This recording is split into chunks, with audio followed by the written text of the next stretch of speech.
Jumbo-Visma come out swinging in the Alps, but Tadej Pogacar fights back. This was the Joux Plane stage, not high altitude, but over 4,000 meters of climbing in about 140 k's. The descent finished then into Morzine, a very, very difficult stage with the Ramaz beforehand and a climb of over 30 minutes. Would Tadej Pogacar take more time as he keeps dropping or inching closer to Jonas Vingegaard? But at the start, a lot of strong climbers wanted to get in the break. Powers for KOM points. But you see how this road is a little bit damp in places. There's manhole covers. There was a touch of rain at the start and a huge pile up. We haven't had too many of these so far on the tour. Many riders down. Pedrero Menkes out, and the stage was neutralized for the time being, with everyone having to have their wounds tended to. And some, like Petit, I don't know how he got through the stage. He had a huge gash in his leg, credit to him. But yeah, really tough start for a lot of riders who crashed and then have to contend with this madness, with someone like Pedersen trying to launch Ciccone ahead on the climb straight out of the new neutral zone. And, Trek have been good at this, using riders to launch their climbers for the break. Landa makes the break. We're on the first Cat 1, 7.4%. A strong break is formed for Jumbo-Visma. They start pacing. They wanted to keep Landa in chains.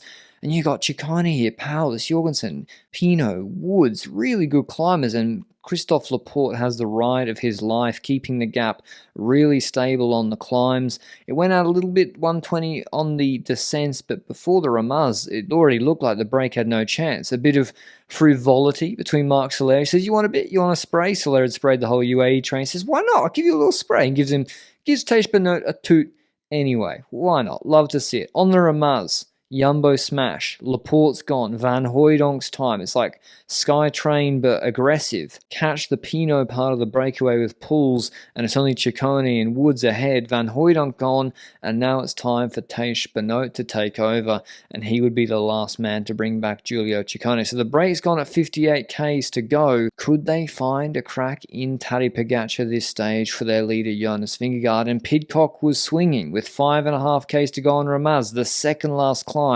Luckily for him, it leveled out a little bit when Dylan van Baarle started pacing. He could hold on, but when Van Aert took over, that was it for Pidcock's GC ambitions at this Tour de France, losing 9 minutes on the stage. But UAE looked good. Pogacar looked good. They got numbers. Micah, Yates, and Großschartner was hanging on a little bit there as well. So it wasn't like Jumbo had isolated Pogacar yet on this stage. And in fact, Kelderman was looking under pressure on the Ramaz under Van Aert's pacing. But on the descent, we didn't really see, but something must have happened, because you see here these gaps on this descent in the GC group, big splits. And that's not that usual for a descent. That's not that technical. 100 speeds of 105 k's. And then when you see the order of the front of the race, Van Aert has been pushing it. And Kuss is not behind Vingegaard anymore. So I think Kuss tried to back Pogacar off Vingegaard's back wheel. And that's why we see Pogacar on Vingegaard's wheel, because he had to close the gap to Vingegaard on the descent. So Jumbo-Visma pulling out all the stops. And that drops Gull and Simon Yates. The last thing you want before a 35-minute climb is to have to chase on the flat beforehand with Van Aert pushing.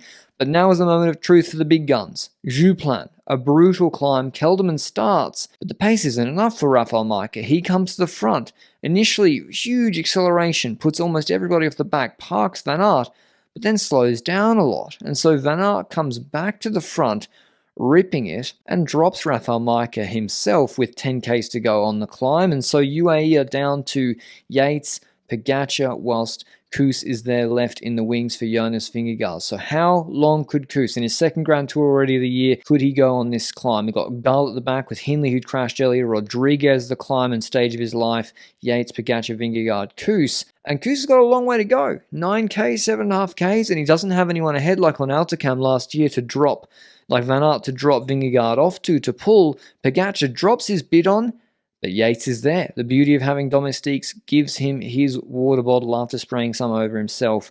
And so Pogacar isn't without that extra bidon. And so when was Vingegaard going to move? Jumbo-Visma were obviously trying to set something up. Gull gets dropped, and Hindley's now dropped, and he did crash earlier, as I said, so maybe that caused him to go off the back. And so Rodriguez, if he can stay here, is gaining time. Pogacar puts Yates to the front, though. He's obviously feeling good. You don't tell your last domestique to absolutely light it up unless you think you can attack.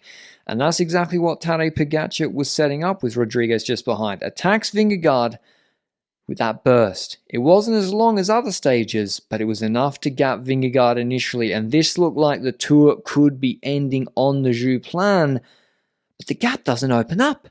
Pogacar's going strong, but the gap's at 3, 4, 5 seconds, but it never really goes above 5 seconds, with Vingegaard just holding his own tempo and Pogacar stalling a little bit, with the first of a few lookbacks coming, eventually caught by Vingegaard with 1,700 meters left on the climb. But would Jonas go over the top of him? The answer was no. He gets back to him and goes to the front, and they basically slow pace the rest of the climb with no attacks from either of them. Rodriguez, he comes through, he was over a minute back, and you look at that gap, absolutely tumbled to these guys when Pogacar attacks, and he's blocked by the motorbikes. This was the big controversy of this stage. Pogacar going for the 8 bonus seconds on top of Joux Plane and blocked by the motos. Did that cost him 6 seconds today? Maybe. He's won every other sprint ahead of Vingegaard so far.